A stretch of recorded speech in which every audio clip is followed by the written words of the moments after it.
कक्षा 12वीं विषय भौतिक शास्त्र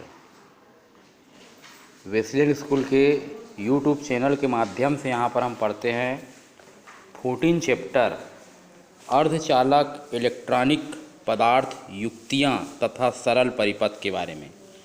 यहाँ पर हम पढ़ेंगे चालक, अर्धचालक तथा विद्युत रोधी के बारे में और इनमें ऊर्जा बैंड। तो चालक क्या होता है? चालक वे पदार्थ होते हैं जिसमें धारा का प्रवाह जो होता है आसानी से हो जाता है, इसको हम बोलते हैं चालक। इसमें मुक्त इलेक्ट्रॉनों की संख्या जो होती है सबसे अधिक होती है।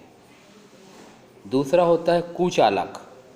कुचालक एक ऐसा पदार्थ है जिसमें धारा का प्रवाह नहीं होता, उसमें मुक्त इलेक्ट्रॉनों का अभाव होता है। और अर्धचालक क्या है?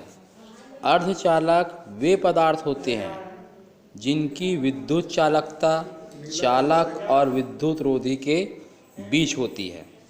कम ताप पर ये कुचालक होते हैं, लेकिन जब ताप को बढ़ाते हैं तो ये बन जाता है सुचालक, जैसे कि जर्मेनियम और सिलिकॉन। ठीक है। ऊर्जा बैंड के आधार पर देखते हैं। अर्धचालक को जब गर्म किया जाता है तो उसके सहसंयोजक बंध टूट जाते हैं, जिससे इलेक्ट्रॉन मुक्त होता है। इलेक्ट्रॉन और होल मुक्त होते हैं, जिससे वो पदार्थ बन जाता है चालक। अर्धचालकों को गर्म करने पर उनकी विद्युत चालकता कैसे प्रभावित होती है? जब किसी शुद्ध अर्धचालक को गर्म किया जाता है तो कुछ सहसंयोजक बंध जो है टूट जाते हैं। जितने प्रकार के भी बॉन्ड होते हैं उसमें सबसे कमज़ोर बंध जो होता है ये होता है पार्टनरशिप बॉन्ड, सहसंयोजी बंध जिसको बोलते हैं। बहुत जल्दी टूट जाता है, थोड़ी सी भी ऊर्जा मिलती है तो सहसंयोजी बंध टूट जाता है, जिससे इलेक्ट्रॉन और होल मुक्त होते हैं। जैसे जैसे ताप को हम बढ़ाते जाते हैं मुक्त इलेक्ट्रॉनों की संख्या भी बढ़ते जाती है और पदार्थ की चालकता बढ़ने लगती है।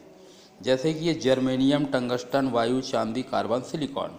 इसमें चालक जो है ये टंगस्टन और चांदी है। विद्युत रोधी है वायु, जिसमें धारा का प्रवाह नहीं होता।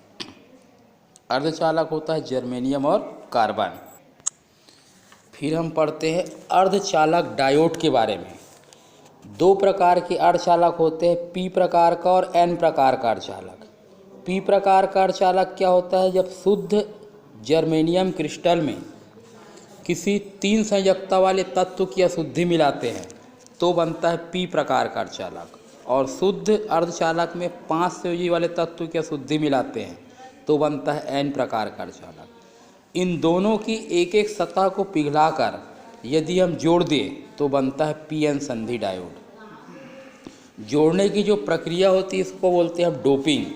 इसमें क्या होता है, एक पी प्रकार का अर्धचालक और एक एन प्रकार के अर्धचालक को आपस में एक एक सतह को पिघलाकर जोड़ देते हैं तो बनता है पी एन संधि डायोड।